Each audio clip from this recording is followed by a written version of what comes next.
Hello everyone, welcome to this channel LIS mind map. Bihar के हजारों library science अभ्यर्थियों के मन में बार बार आज भी एक सवाल है कि क्या 2026 में बिहार लाइब्रेरियन वैकेंसी आएगी।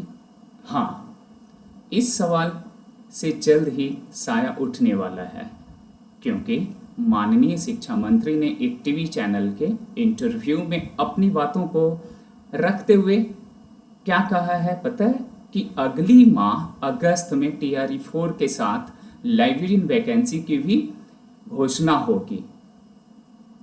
वहीं नियमावली 2026 में सुधार भी अंतिम प्रक्रिया में है। आज के वीडियो में हम जानेंगे नियमावली में क्या बदलाव हो सकते हैं, ABCD पैटर्न क्या है तथा अभ्यर्थियों को क्या करना चाहिए। चलिए जानते हैं इस सवाल को कि कैसे हम लोगों को आगे क्या करना है, और साथ ही साथ अभ्यर्थियों के मन में जो भी सवाल हैं उन सभी को दूर करने की कोशिश करते हैं। यहाँ अगर हम बात करें तो क्या अगस्त क्यों महत्वपूर्ण माना जा रहा है, 2026 का आने वाला माह जो है वो क्यों। देखिए, पिछले कुछ समय से लाइब्रेरियन भर्ती को लेकर गतिविधियां तो तेज हुई है। कई आंदोलन, कई तरह के जो है लगातार सरकार पर दबाव भी, और साथ ही साथ सरकार को भी आवश्यकता है, उसकी भी ज़रूरत है कि सभी विद्यालयों में, स्कूल लाइब्रेरी में ये नियुक्तियां भी जल्द हो। लेकिन न्यायालय की कुछ प्रक्रियाओं में फंस न जाए, इस वजह से विलंब का कारण बना। क्योंकि 2025 में जो नियमावली बनी उसमें भी कुछ सुधार की आवश्यकता रही। तो अगस्त क्यों महत्वपूर्ण माना जा रहा है, क्योंकि पिछले कुछ समय से लाइब्रेरियन की तो भर्ती गतिविधियां तेज हुई ही, नई नियमावली पर चर्चा, अभ्यर्थियों की मांग और सरकार की तैयारियों के कारण जो है यह माना जा रहा है कि अगस्त में कोई महत्वपूर्ण निर्णय सामने आ सकता है। ऐसा इसलिए कहा जा सकता है क्योंकि एजुकेशन मिनिस्टर ने अनाउंसमेंट किया है कि अगस्त का महीना निर्णायक हो सकता है, और यह एक टीवी चैनल के इंटरव्यू में ऐसा माननीय ने कहा है। बात अब आती है कि नियमावली में क्या बदलाव हो सकते हैं। इस पर किस बात की चर्चा चल रही है कि जिससे ऐसा ना हो कि पुनः वो न्यायालय का मामला हो जाए। इसलिए सरकार बहुत सतर्क होकर इस पर कार्य भी कर रही है, और वह अंतिम स्वरूप में है। नई नियमावली को लेकर के जिनकी चर्चा हो रही है उसमें प्रमुख क्या है। पहला तो भर्ती प्रक्रिया को स्पष्ट और व्यवस्थित बनाना है, तो इस पर भी कार्य हो रहे हैं। नियमावली जो 2025 बनी थी उसी में कुछ सुधार किए जा रहे हैं, तो भर्ती प्रक्रिया को स्पष्ट और व्यवस्थित करना इसका पहला उद्देश्य है, और यह कर रही है। दूसरा, भर्ती जो है, भर्ती प्रक्रिया जो होगी वह कैसे होगी, किस माध्यम से होगी, इसकी क्या संभावनाएं हैं। तो देखिए, भर्ती प्रक्रियाएं जो होगी वह BPSC तो होगी ही, यह, और साथ ही इसमें BPSC के साथ क्या है कि यह एक एजेंसी के माध्यम से कराए जाने की संभावनाएं हैं, जो पूर्व में भी हुआ था, और एक एजेंसी के साथ ऐसा एक MOU भी अंतिम कड़ी में थी, लेकिन कुछ कारणों से वह रुक गई, जिसमें कुछ नियमावली में बदलाव करना था। तो यह भी संभावनाएं हैं कि यह एजेंसी के माध्यम से भी कराए जाने की संभावना है, जो अंतिम रूप में है। तीसरा, आप कह सकते हैं कि इसमें जो बातें आ रही है कि प्रक्रिया जो है, परीक्षा की जो प्रक्रिया होगी वह वर्तमान मानक के अनुरूप तैयार करना है। अब वर्तमान मानक क्या है, इन दिनों BPSC ने स्पष्ट किया है और कुछ घोषणाएं हुई है कि वह ABCDE पैटर्न अपनाएगी। अब ABCD पैटर्न है क्या, इस पर भी हम लोग अभी चर्चा करेंगे।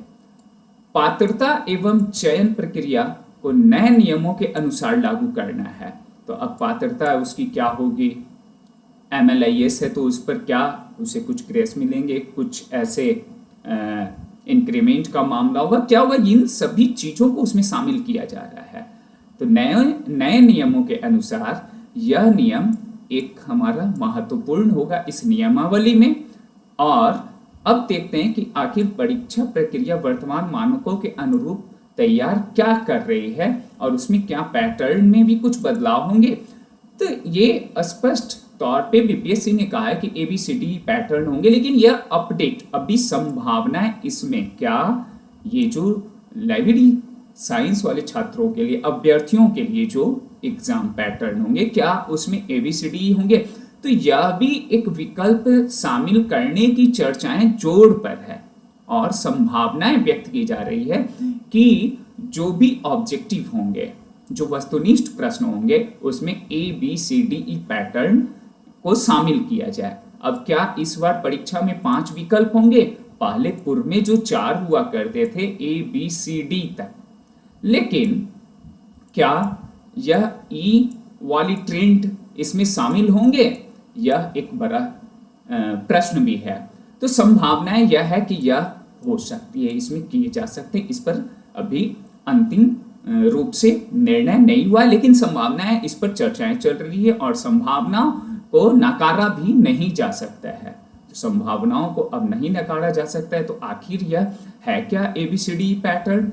देखिए, ओल्ड सिस्टम बनाम हम लोग न्यू सिस्टम की बात करें तो ओल्ड सिस्टम में क्या था कि 4 ऑप्शन हुआ करते थे, यानी ABCD तक, और इसमें आंसर जो सेलेक्ट करना होता था किसी एक को हम लोग कर लिया करते थे, एक को जो भी आपको सही लगता है, अभ्यर्थियों को सही लगता था, और उसको वो क्या करते थे, बबल कर देते थे, यानी कि गोला कलर कर देते थे इस तरह से, राइट। वह A भी हो सकता है, B B C या D जो सही होगा। तो आंसर सेलेक्ट करना वैकल्पिक था इसमें। तीसरा, ये क्वेश्चन ब्लैंक छोड़ने पर कोई पेनल्टी नहीं थी कि अगर मान लीजिए कि A B C D इनमें से किसी को भी मैंने टच नहीं किया, छोड़ दिया, तब क्या होता था कि आप पर कोई पेनल्टी नहीं थी, कोई निगेटिव मार्क्स नहीं हुआ करते थे। अब बात यहां पर आती है कि कैंडिडेट मुश्किल प्रश्न को छोड़ देते थे। ऐसे कंडीशंस में ओल्ड जो सिस्टम था क्या करते थे कि जो आपका वैकल्पिक व्यवस्था वैसी नहीं थी और आसानी से आप मुश्किल जो प्रश्न हुआ करते थे छोड़कर चल लेते थे, मतलब छोड़ दिया जाता था। लेकिन अब नई जो सिस्टम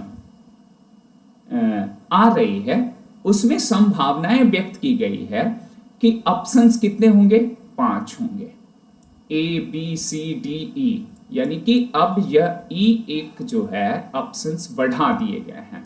और E का यहां पर क्या मामला है, E से क्या तात्पर्य है, E क्या यह हमारे अभ्यर्थियों के लिए एक नया विकल्प होगा। ऑफ कोर्स यहां पर ऑप्शन E जो है नॉट अटेम्प्टेड, E जो होगा वह आपका क्या होगा कि इन चारों में ABCD जो होंगे, इन चारों में अगर आपको समझ में नहीं आ रहा है कि हमें कौन सा विकल्प तलाशना है, किसे बबल करना है, तो निश्चित तौर पे आपको E करना आपके लिए मैंडेटरी हो गया, यानी अभ्यर्थियों को E ऑप्शंस पर करना ही है।